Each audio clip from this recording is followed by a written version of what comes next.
Hey, boys and girls, I have another special guest reader for you today. This is my friend Miss Oots. Miss Oots, would you like to tell the boys and girls what you do here at JJ?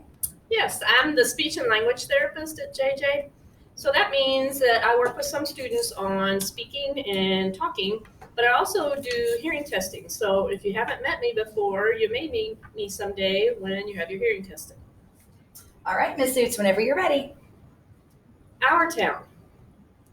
We're doing the play Our Town for the spring show this year. Olivia dares me to try out for the lead role, the stage manager, and somehow I get it. Total fluke. Never got any lead roles in anything before. I tell Olivia she brings me good luck.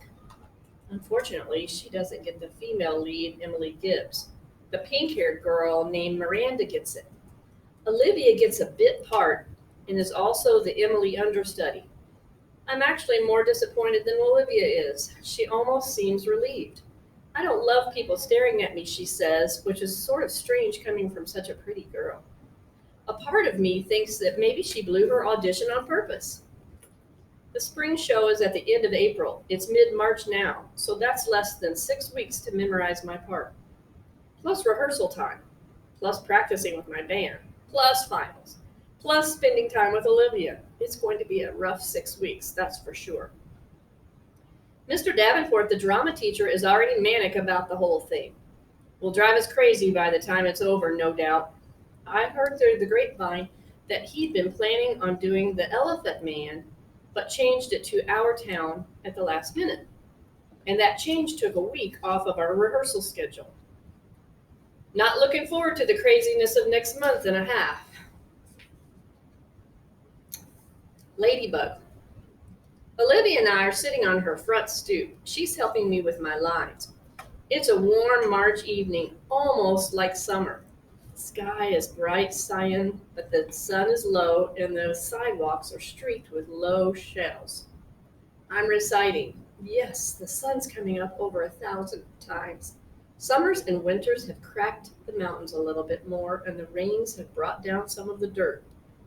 Some babies that weren't even born before have been talking regular sentences already, and a number of people who thought that they were right young and spry have noticed that they can't bound up a flight of stairs like they used to without their heart fluttering a little bit.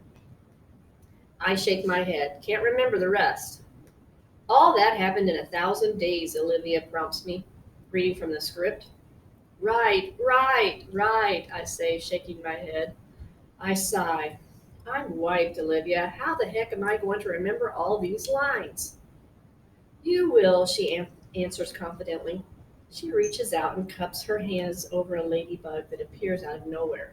See, a good luck sign, she says, slowly lifting her top hand to reveal the ladybug walking on the palm of her other hand.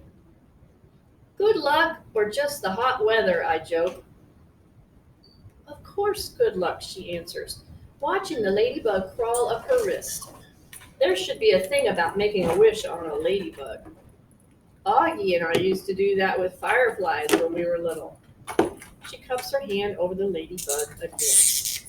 Come on, make a wish. Close your eyes. I dutifully close my eyes. A long second passes, then I open them. Did you make a wish? She asks. Yep. She smiles, uncups her hands and the ladybug. As if on cue, it spreads its wing and flits away. Don't you want to know what I wished for? I asked, kissing her. No, she answers shyly, looking up at the sky, which at this very moment is the exact color of her eyes. I made a wish too, she says mysteriously, but she has so many things she could wish for. I have no idea what she's thinking. The bus stop. Olivia's mom, Augie, Jack, and Daisy come down the stoop just as I'm saying goodbye to Olivia. Slightly awkward since we are in the middle of a nice long kiss. Hey guys, says the mom, pretending not to see anything, but the two boys are giggling. Hi, Mrs. Pullman. Please call me Isabel, Justin, she says again. It's like the third time she's told me this, so I really need to start calling her that. I'm heading home, I say, as if to explain. Oh, are you heading to the subway? She says, following the dog with the newspaper. Can you walk Jack to the bus stop? No problem. That okay with you, Jack? The mom asks him, and he shrugs. Justin, can you stay with him until the bus comes? Of course. We all say our goodbyes. Olivia winks at me. You don't have to stay with me, says Jack as we're walking up the block. I take the bus by myself all the time. Augie's mom is way too overprotective. He's got a low, gravelly voice, like a little tough kid. He kind of looks like one of those little rascal kids in old black and white movies. Like he should be wearing a newsboy cap and knickers. We get to the bus stop, and the schedule says that the bus will be there in 8 minutes. I'll wait with you, I tell him. Up to you, he shrugs. Can I borrow $1? I want some gum. I fish $1 out of my pocket and watch him cross the street to the Ocean store on the corner. He seems too small to be walking around by himself somehow. Then I think how I was that young when I was taking the subway by myself. Way too young. I'm going to be an overprotective dad someday, I know it. My kids are going to know I care. I'm waiting there a minute or two when I notice 3 kids walking up the block from the other direction. They walk right past the grocery store, but one of them looks inside and nudges the other 2, and they all back up and look inside. I can tell they're up to no good, all elbowing each other, laughing. One of them is Jack's height, but the other 2 look much bigger, more like teens. They hide behind the fruit stand in front of the store, and when Jack walks out, they trail behind him, making loud throw-up noises. Jack casually turns around the corner to see who they are, and they run away, high-fiving each other and laughing. Little jerks. Jack crosses the street like nothing happened and stands next to me at the bus stop, blowing a bubble. Friends of yours, I finally say. Ha, he says. He's trying to smile, but I can see he's upset. Just some jerks from my school, he says. A kid named Julian and his 2 gorillas, Henry and Miles. Do they bother you a lot like that? No, they've never done that before.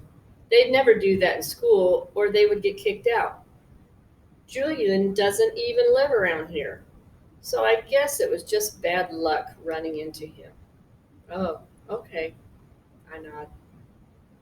It's not a big deal, he assures me. We both automatically look down Amesforth Avenue to see if the bus is coming. We're sort of in a war, he says after a minute, as if to explain everything. Then he pulls out this crumpled piece of loose leaf paper from his jean pocket and gives it to me.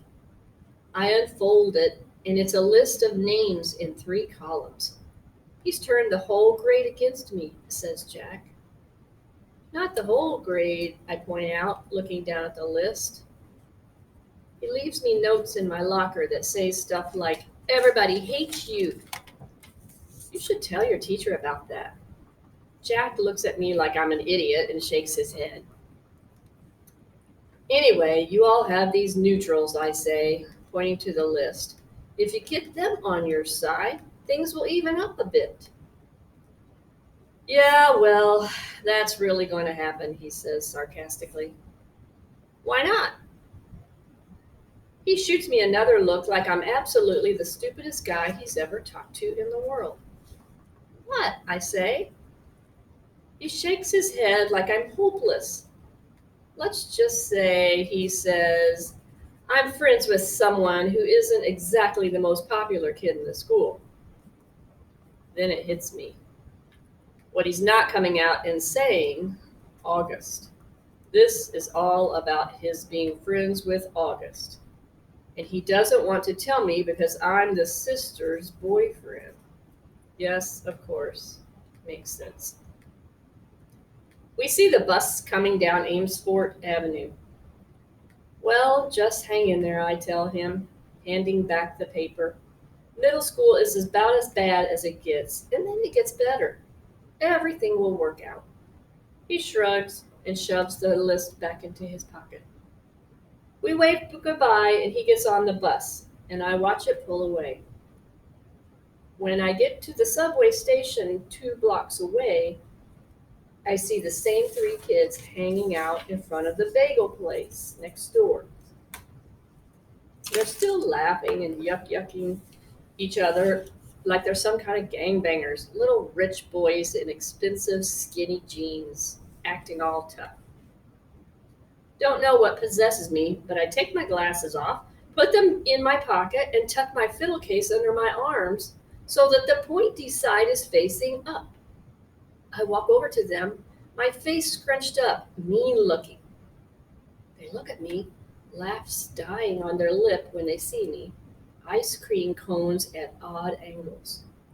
Yo, listen up. Don't mess with Jack, I said real slowly, gritting my teeth, my voice all Clint Eastwood tough guy like. Mess with him again and you will be very, very sorry. And then I tapped my fiddle case for effect. Got it? They nodded at me in unison, ice cream dripping onto their hands. Good, I nod mysteriously, and then I sprint down the subway 2 steps